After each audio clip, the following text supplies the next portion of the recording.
This has been a massive, massive weekend for Kylie fans. Tension is out there.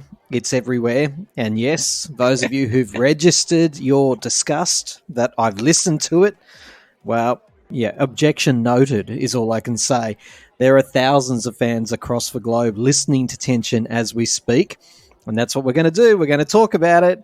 Toby, you've heard a little bit of it. And Chris, you've heard all of the standard edition at a minimum. What's your general impressions of Tension, the album? Do you know what? I love it.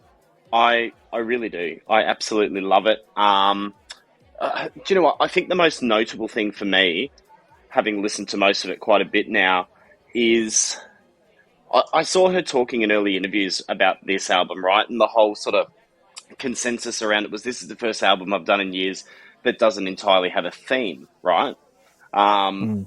And she spoke a lot about that. To me, having listened to this, it's actually, it has a theme to me. It's very well stitched together. It has a very unique sound. I love the sound of this album. And to me, it's very, very cohesive.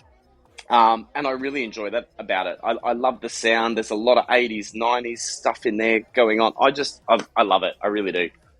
It's been an enjoyable weekend, hasn't it, listening to these tracks? It has. I had house guests that I wish weren't here. I was like, can you just leave so I can be left to my own devices to enjoy this? It couldn't have come at a worse time, you know. No, Chris, you've got it all wrong. This is the perfect opportunity to say, hey, I've got some new music for you. I tried. Okay, well, if they weren't interested, that's when you do show them the door, I've got to say. So I should come visit. We'd have a good weekend. Sounds good to me. Yes. Toby, you've only heard a few of the tracks and very recently too. So really interesting to get your perspective because you've probably only had one or two listens to them. Yeah, look, to be honest, I'm going to say this is going to be one of her best albums, I think, in a long time, for her fans and I think for the charts as well. I think she's played her cards. I think Padam Padam and Tension have really put her out there, and I think she's, given her hand away. I think Vegas High should be her next release. I really love that, and I think depending on what she does with a film clip for Vegas High, she's driving around in Vegas in a limousine with her hands up out of the limousine, I'll be annoyed. Step back in time. Yeah, two. but I think she could really play on that film clip and really make that like her third single to really, 1, 2, 3, bang. I've done it. We're going to go through a little bit of track by track. So, Toby, you're going to have, I suppose, the fortune of listening to Chris and I talk about some of the ones you haven't heard. And we might go in some sort of order. But even before we do that, Chris, do you agree with that? Vegas High is the clear standout for single number 3 so 100%. far? Absolutely, 100%. Yeah. I think, and you're right, Toby, in what you say. I think 1, 2, 3, bang, bang, bang. To me, it's the obvious choice. I mean, I think if they nail the video for that, I just think it's the clear standout for sure. And she starts in Vegas also relatively soon. So correct. So I think it's I think it's going to be tied in very well with that. Yeah, and it's begging for some great visuals, I've got to say too. Now, please don't take this the wrong way. I am loving the album more than anything. However, I just have a little tiny concern, actually, and I think it's flourishing, and I'm going to share it with you. For fear of being lashed across the back. We won't lash you. Danny Minogue 12-inch, but here we go. Oh, yeah. I'm worried that this enormous new audience that have just come on board because of Padam Padam, they might be surprised and maybe a little let down if they're looking for more Padam Padam. Agree. Because it's not here. Agree. This is not a Padam Padam album. Did you get the impression that this is very much Golden is in there quite a bit? Yeah, Chris? Quite a bit. I did. Yeah, a bit. I did. Yeah.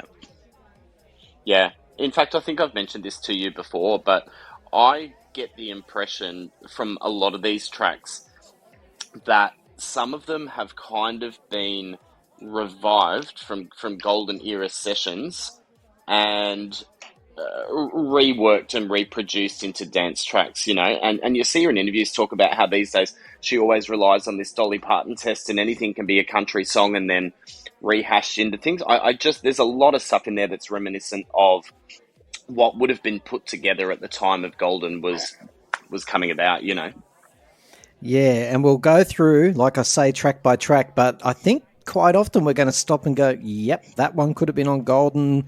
Yep, that could have been a little EP that Kylie might have made back in the day. Anyway, let's do it. So Padam Padam is track 1. We all know about that. Hold On to Now is track number 2, and I find it interesting placement, actually. It's a great song, but it's certainly not my favourite. What do you make of that one, Chris? And Toby, I'll come to you if you've heard it, but don't feel obliged.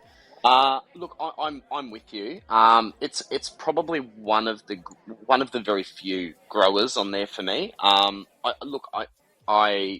not in love with it. I far from dislike it. I think it was an unusual choice for the second track following Padam Padam. That's for sure. I agree with you there. Look, I like it. I don't know what else to say about it, to be honest. It seems to be, having heard her talk about it, I get the impression that this track may be one of her personal favourites on this album. She loves it. She loves it. It's not one of mine. As I say, I'm impartial to it. It's inoffensive. It's a track, but to me, it's a filler track. It's not something I would think would be in the running to be on the single lineup. That's for sure. Track 3 on the standard edition is Things We Do for Love. Now, I've been listening to this one for a while now, so it's already in my Kylie DNA. But Chris, you were the one who actually set me up with this one, I think. Is this the one where you said to me, yep, you're going to think of Corey Haim? Yeah. This to me is like some sort of 80s action-adventure movie soundtrack extravaganza. It's just, I love this song. It's so much fun. Yeah, it's good. But could it have lived on Golden? I think it could have. Yep. It's another one that could have, absolutely. You were very specific too, Chris. You said to me it wouldn't only be in an 80s movie. It would be in the credits as they rolled at the end. Yes. Some robot that had just learnt to love, and then the boy runs and hugs it as it explodes into flames. I'm sure there were quite a few movies like that back in the day. 100%. And I'm showing my age.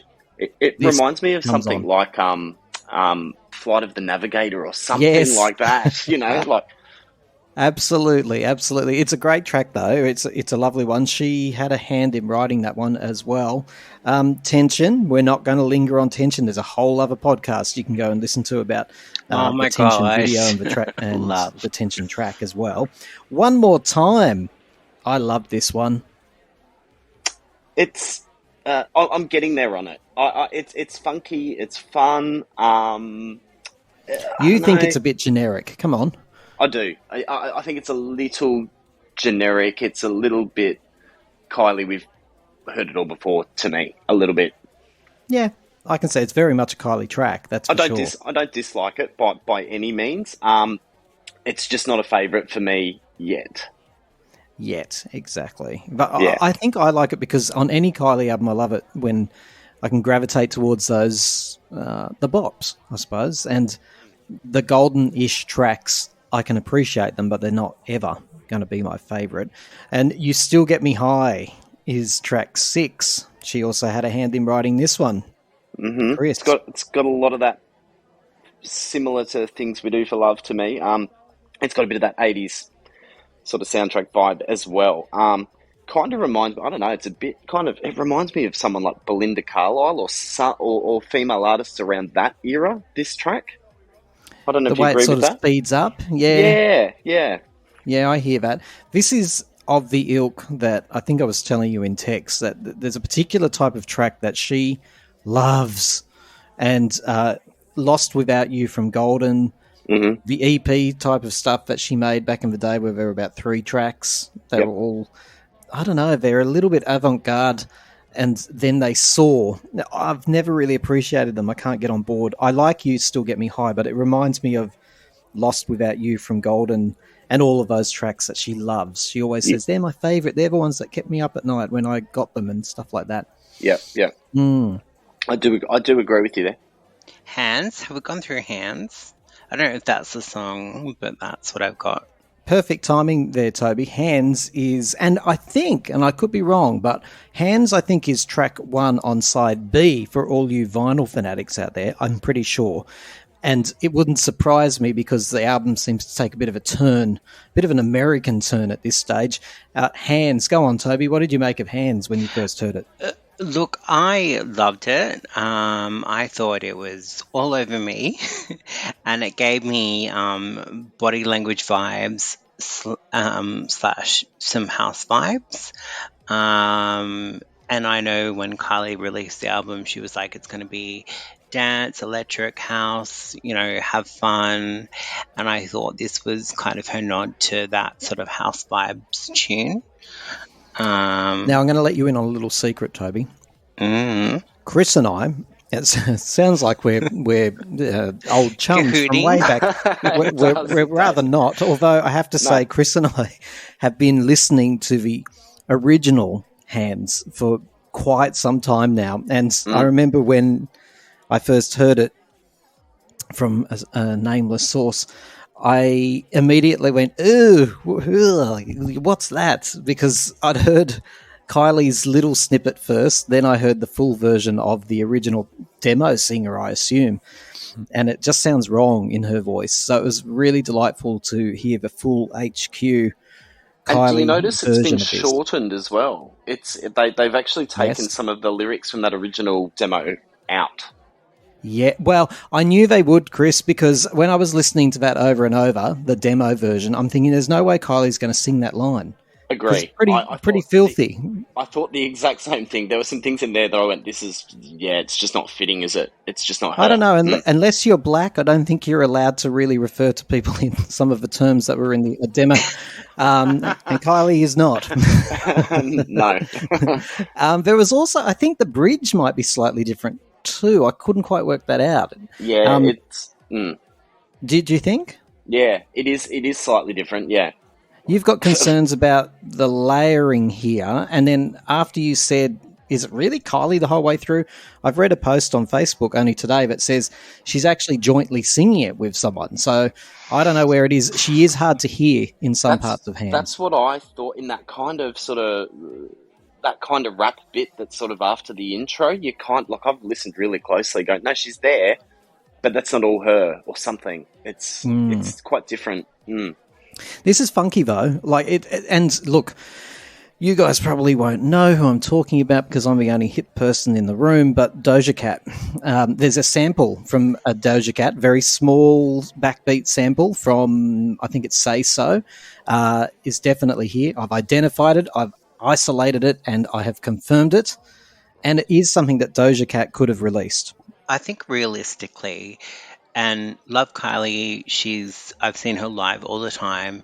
She sings live, but I think I don't know whether she's succumbed or she's agreed to, but the voice automation, voice control that Cher did with Believe, and we were all like, oh my God, what is this?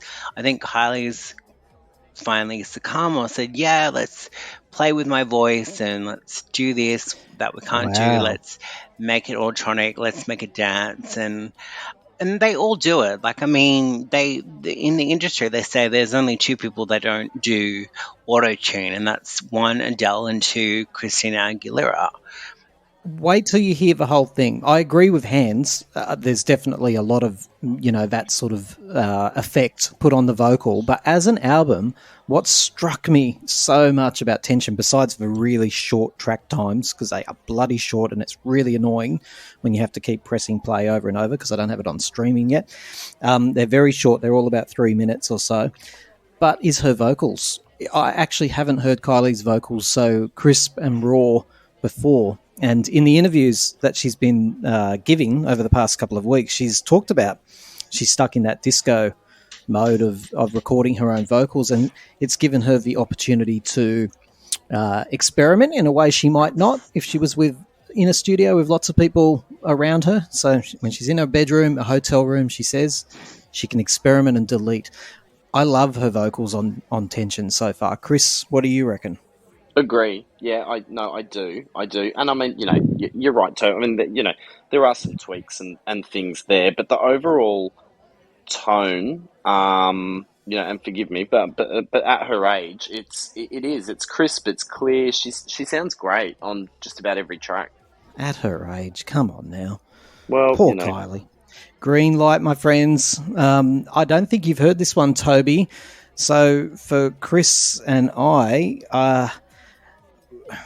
we'd both heard the chorus, hadn't heard the verses. What do you make of the full track? And I know you're a bit of a Kenny G fan. Oh, yeah. Look, when I first heard the snippet, I knew I was going to love this one. On hearing the full track, and initially, I think when it comes to the verses, I was a little bit underwhelmed. I think from the snippet, I thought this song was going to have a little bit more kick, a little bit more oomph than what it did. Having listened to it more and more, I actually quite like it. I really like it. I think on the track listing, it's placed really well after Hands, Yes, had to be after Hands. Had to be after Hands. And I think one of the best things, just jumping back to Hands for a moment, and as you say, being the first track on side B, whatever, I think it's the perfect track for this album to kind of, there's so much momentum building, you know what I mean? And that's obviously all generated around this whole idea of tension as well. But it's that nice little kind of almost like interlude where we're just taking it a notch back for a moment before it kind of kicks back into full swing. And I think that these two tracks back to back on side B are actually really complementary with one another. As I say, initially the verse is a little bit underwhelming. The more I've listened to Green Light, and again, it's one of these tracks that kind of builds. Like, there's a lot of these tracks in there that start off quite slow, they tinker along, and then you have this epic kind of ending, or 3/4 of the way through it really kicks in, And that's another thing I really like about this particular track. I think it's meant to be chilled too, Green Light. Like, I was confused by the verses too, but that's because you and I need a bit of an uppercut. Frankly, we shouldn't listen to the chorus in isolation for so long and then like what verse could live up to it. But now that I'm into it like you, I think it's meant to be a very chilled track. Yeah. Very clever track too. And like you say, the absolute cousin or brother, sister to Hands, they go so well together. Yeah, 3 minutes 19. And ironically, the two that were not written and produced by, the rest of the people that have contributed to all the other tracks. It's true. No Kylie on Hands, no Kylie on Green Light. But for those of you who are really, really old and remember Rhythm of Love coming out, and the saxophone in Rhythm of Love, and was there a bit in Count the Days too? I think there might have been. But in those two American tracks from Rhythm of Love, Green Light gives me a little bit of that towards the end, because it just, like you say, it goes into interlude. She's not even singing it, just a bit of a sax breakdown. I love it. Yeah, I've said this for years, so this track really delighted me. I miss a good 80s sax solo. I just love it. So when I found this, I was like, wow, it's cool. Did you know Kenny G made a, and nobody knows what we're talking about probably, but he made a comeback because of Katy Perry? Did he? No, I didn't know this. Yeah, like I was subjected to that man. I just had to let him happen to me for about 15 years of my life because my dad loved Kenny G. Yeah. Basically, I knew I was in trouble if my dad put on the Kenny G records. Mm-hmm. He made a comeback in Teenage Dream, and he's actually in the video clip. Did he just? I did not know that. I know. I thought he must have collected all of his royalties that he made from the Bodyguard soundtrack and just, retired for forever. I mean, why wouldn't you? We could only hope. But then he came. Lucky, I shouldn't call it a comeback. He had a one-time only event. Thank God. I love the man. I really do, and I love a bit of sax. But yeah, too much. If you listen to he's released about 92 albums, and that's too much saxophone. I would say it's a lot. It's a lot. Hey, Toby. Slightly, my mum loved the Sex Pistols, so I grew up to the Sex Pistols and Johnny Rotten. Really? So you can. Is your mum a bit of a punk? Is she? She is. So you can tell I've gone as far left as I can, as possible, and I get those bangs on the door going, "Oh my God! If you play that song one more time," and I'm like, I think we've all steered to the opposite of our parents. Chris, can I profile you for a moment? Would your in your house, was there a lot of Aussie soft rock? Absolutely. Yeah, I thought so. He's from Brisbane, my friends. Yeah. Well profiled. Toby, we go to you, Toby. Vegas High. It's one of the ones you have heard. Love it. I hope it's her next film clip and her next release. I just don't want her in a limousine going down the Vegas Strip. She could be on top of Luxor, in Vegas. So many things I want to see, and I hope that's her next drop. And I You know think what it you're should reminding be. me of? Sorry to have a flashback there, but when Kylie was interviewed after doing the I Should Be So Lucky, or whilst filming that, she said, in her very, very high-pitched voice back then, it could be set anywhere. I mean, you could have it at the top of a mountain. You could be in Switzerland. It could be anywhere. It could be anything you want. And she was so full of aspiration and dreams. I love it. So you're saying this video clip could be anything? It could, but it has to be at Vegas. Has to be in Vegas. And just don't be in a limo going down the strip. Why? Why can't she do that? Oh, that's so corny and campy and just no. I could direct a better film. What about if she was on top of it, sliding around, and it was all oiled and slicked up, and she's just sliding from one end to the other? If she was on top of the Mandalay or the Luxor or something, and that'd do it. There was they had that pinnacle point, and she was the pinnacle point. That's it. Vegas High for you, Chris. Absolutely love it. I love it. You're so right. Whatever the visual will be, it's just screaming for the right visuals. It's just screaming to be a single. The first time I heard this song, I think I messaged you, I had goosebumps. The hairs on my arms were raising. I was like, just when it kicks into that bit at the end, it's just, you get such a rush from this song. It's so exciting to me. I love it. It's one of my standout favorites on the whole album, I think. I think the word euphoric, right? It's just that's what it is. And I see lasers every time. I don't know about you guys, but when I listen to tracks when there hasn't been a video clip, I make my own visuals and lasers, big lasers, because we know she loves a laser anyway. But Agreed. I just want my corneas burnt when this is played. Yeah, and look, within saying that, I think Padam Tension, Vegas. I think it's a very, very complimentary third single, to be honest. Isn't it? Yeah, it's a beautiful trio. I agree. Yeah, they fit together beautifully. Yeah, they do. Yeah.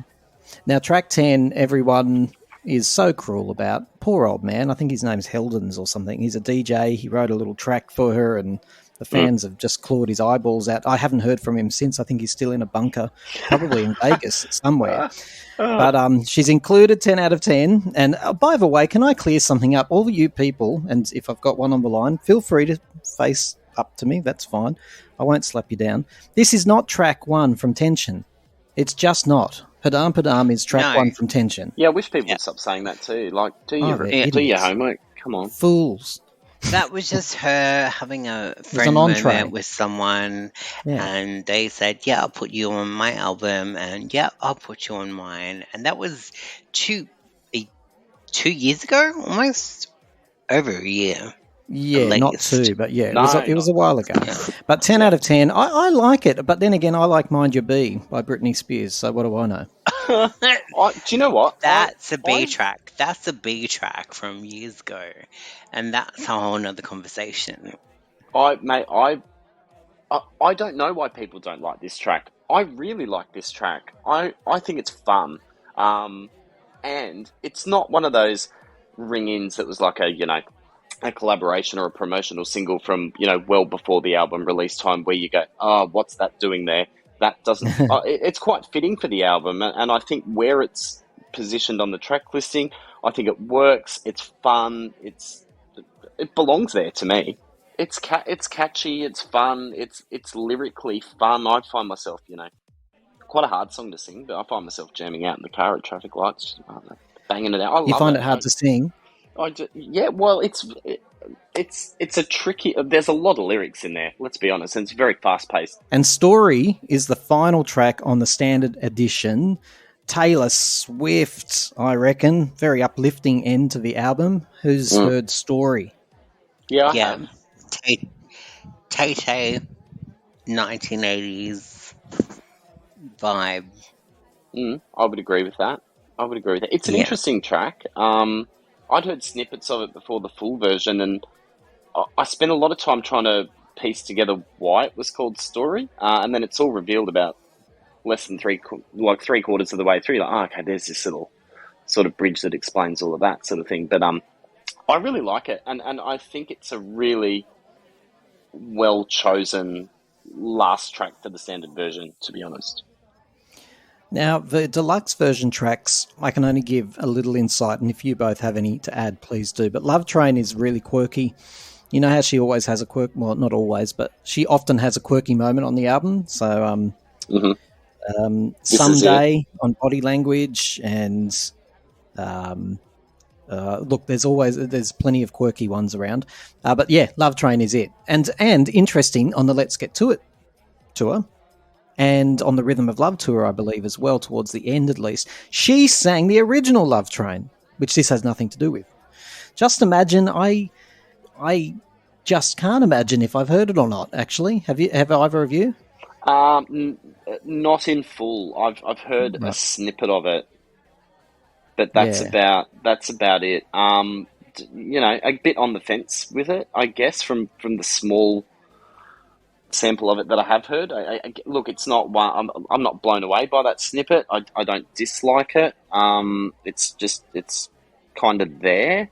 Well, if you don't like it, don't worry about it. It's only 2 minutes 36. So it'll be over before you can. It's very short. I believe it was written by Karen Poole, this one, who, has worked with Kylie quite a bit in the past. She's probably a little bit disappointed to end up as a bonus track, but hey, there it is. Actually, Karen doesn't get a look in on the main album. No, she doesn't. No, in fact, interesting. This is the only one that she's had a hand in, I believe. Yeah, but I think they wrote more, but it's the only one that's landed, I think. Yeah, it's the only one that got there. It is. And the best track wins, as Kylie sometimes says. The whole album, including the deluxe version, Somebody to Love, by the way, is the final track. I don't have much to say about it. I think I have heard it, but it's not coming to mind. Either of you? Yeah, I really like this track. I do. I think the reason, to be honest, out of the three bonus tracks, I think this is probably the most worthy that if it was going to be on the normal version, it probably should have been. I can see why it's on the deluxe, because I'm not sure in a track listing sense, which is so well-rounded, in my opinion, where exactly in there it would have fit most correctly, if that makes any sense. Yeah. But it is a track that I really like it. I really do. 45 minutes and 14 seconds if you buy the deluxe version. So you're not even getting an hour of Kylie. Is this the TikTok era starting to bite?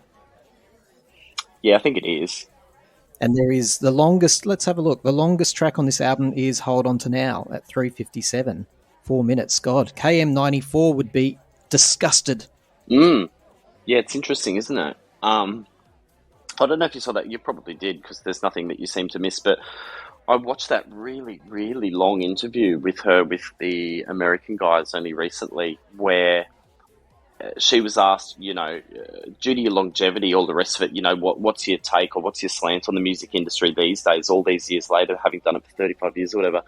And she said, my biggest takeaway from it is that everything is kind of TikTokified, everything cuts to the chase quicker and all the rest of it. And she was then asked the question, in your opinion, do you think that you lose storytelling through music because that's the case and it's trying to, I guess, if you like, cater to that audience these days? And she was very quick to answer.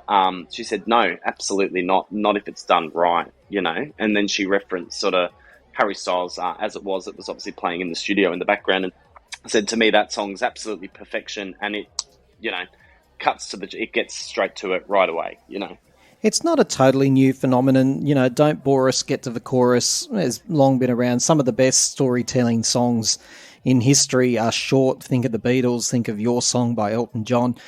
It can be done. It just seems, I'm just a bit cynical that you'd produce a whole album where they're all this short. And Tension isn't the album that asks for this, but if you were looking for atmosphere and build-up, in KM94, lots of instrumental build-up and da-da-da-da-da, it's not here. It's not on Tension. And I'm not, also like you, I'm not saying it should be. It's just, there were a few tracks there where I thought, wow, some sort of long mysterious intro would have done well on that. I agree. I completely Even Vegas agree. High could have done with maybe some sort of really dramatic build up, to be honest, because it's such a euphoric. Once it gets to it, it's euphoric. So let's start slow, but it's not the way it's done anymore. No, it's not. And actually, it's funny that we're talking about this now and not intentionally reference another album, but going back to disco, right? It's ironic in the sense that she, as part of that whole disco era, released that extended versions package because, I mean, with that 70s kind of disco sort of sound, a lot of them did feel a little bit scrimped in that sense as well. And I really enjoy a lot of those extended versions from disco because you can't get that true 70s disco sound in such a short track a lot of the time, or it takes a lot of genius to do that, you know. So I really like the extended versions. Well, disco was famous for its long, you know, Absolutely. interludes even, and it just was. And even when you think of Magic, you know, that was short enough, and they still cut a verse out of that for the one that they released. And it's Is that right? Wow. I didn't know that. Yeah, if you listen to the album version, there's a little extra before it gets to the first chorus. There's a little bit of extra verse, and then the one that's released, it halves the first verse so that we get to, don't bore us, get to the chorus, so that it gets to the magic before people turn off YouTube, I assume. And I really believe that's why it is. Yeah. Yeah. What do you think of all this, Corey? Has the world gone to hell? Is Corey gone? You guys there? Toby, sorry. I'm here. Did I call you Corey, mate? You may have. I'm here. Are you okay, Toby? Have you fallen asleep? Chris and I bored you. No, I'm listening to you. It's great. Yeah. What am like listening to two old men on a park bench, isn't it? Kind of. No offense. Who threw the breadcrumbs first? I don't know. You went over a lot of topics. We did, but I mean, look, you haven't heard the album yet. I'll ask you this. Haven't heard the album. Let's go down to the album. I've got a good question for you, Toby. Cool. The advantage of having you in this podcast is that you haven't heard the whole thing. What is your hope? What's your expectation when you sit there and you listen to it, and don't skip Padam, by the way, just because you've heard it before. Play it from beginning to end. What are you hoping? I want to have a banging Friday at home with the album and some drinks. Okay. And then I want to hear that she's going to do a tour. And I want to hear that I'm going to get some A-front tickets. Right. Do a meet and greet. Please do a meet and greet. I will pay you that $2,000 for a meet and greet because I have nothing else in my life. Oh, Toby, that's sad. But I've got to say, the Friday you just described is beautiful. You're going to be listening to Tension, the whole album. You're going to be having a drink. Plus, at the very same time, she's going to email you a special VIP package that you're going to pay for. I would love it. And she's going to announce the world tour. You've got a very busy Friday coming up. Can I also tell people, I don't know if anyone else in the whole world cares about this, and this will never happen again. You know how sometimes like Halley's Comet and the Moon and Mars and Jupiter, they all line up at once, only one time in a lifetime. Guess what? On Friday, the iPhone 15 is getting released on the same day as a Kylie album. It is, and I've ordered mine. I'm shaking. I'm hoping that my... What did you order? I ordered the 15 Pro... what is it? Pro? Yeah, so did I. What colour? Titanium. The Pro... Absolutely. Yeah, I got the blue one, actually. Oh, come on, Chris. Yep. You Brisbane people, you're very odd. Why wouldn't you go for the classic grey, the classic titanium? Do you know what? I had some sort of dare to be different moment, and I've done that for the last, 17 iPhones or whatever. So I thought, you know what? I don't know. I chose the blue one. We've gone through the tracks. Let's just finish up like this. Chris, I'm going to leave this question with you because Toby's yet to hear the whole album. Chart success. I started off on a bit of a pessimistic note saying I wasn't sure if people who were looking for more Padam were going to get their fill and their satisfaction from this. Is this going to be a chart success, this album? Yeah, I think it will. I think it undoubtedly will. I mean, going back to Golden and Disco, I mean, even though you know, a lot of the singles didn't chart well, the album still went to number one, right? You know, and I think purely based around the fact that she has packaged the first two singles so well, probably better than she has in, well, gosh, I don't know, going back to Fever, probably. I think there's so much hype surrounding this album that there's no way that it can't chart. I think people are just gonna be all over it like a rash, to be honest. Oh, God, I hope you're right. Not my only concern, like I say, no, it's just because I hope for so much for Kylie. That's where the slight negativity comes from. I just worry that people are going to judge it harshly. People don't know Kylie tracks like we do. So if you're looking for Padam and then you listen to You Still Get Me High, you might be completely and utterly baffled. Yeah, I completely agree with you, and I think there is a high chance of that happening. The new followers that were searching for more Padam Padam are not going to find it and might be mildly let down. But within saying that as well, I think what Padam did from the beginning has created a new following for her and a much younger following for her that have started to go back through her catalogue, you know what I mean? And because there's been such a long lead time between the first single and the album release, I think that's given a lot of that new following a real opportunity to understand her better and discover a lot of stuff that they didn't know about before. So I see where you're coming from, but it's going to be interesting to see how it washes out, It's going to be fantastic. And for all those people that complain that we've listened to the album before it was released, well, too bad, very sad for a start. But I can also assure you that I will still be contributing to the Kylie chart success. Still streaming it, still buying it. It's okay. Don't panic. There's nothing to worry about. In fact, I would confront you if you were face to face with me and say, what kind of Kylie fan are you to let music float around the planet? I bought the signed signature album that just came out with Mushroom Records. You bought the what, sorry? She just released a signed copy of her album through Mushroom or something of Tension. Records. Yes. Is that the one you got, Chris, isn't it? That's the same one I got. Yeah, I got it too. I jumped on that straight away. We all jumped out last night. We were like, oh my God, what is this? What is it? A CD, isn't it? Yes, with a signed placard inside the CD. Yeah. How do you know it's her signature? That's the only thing I get sus on. Well, they say it's signed. Yeah. I don't know. Maybe Danny was signing them all on Kylie's behalf. I think she would sign them. I think she would. I think she knows. Because we have Spotify playlists, no one's buying albums or CDs. True. So I think I am skeptical from the front that I'm not sure where in the last 3 months she's had time to scratch herself, let alone sign God knows how many of them. Yeah, exactly. But hey, let's think what we want to think.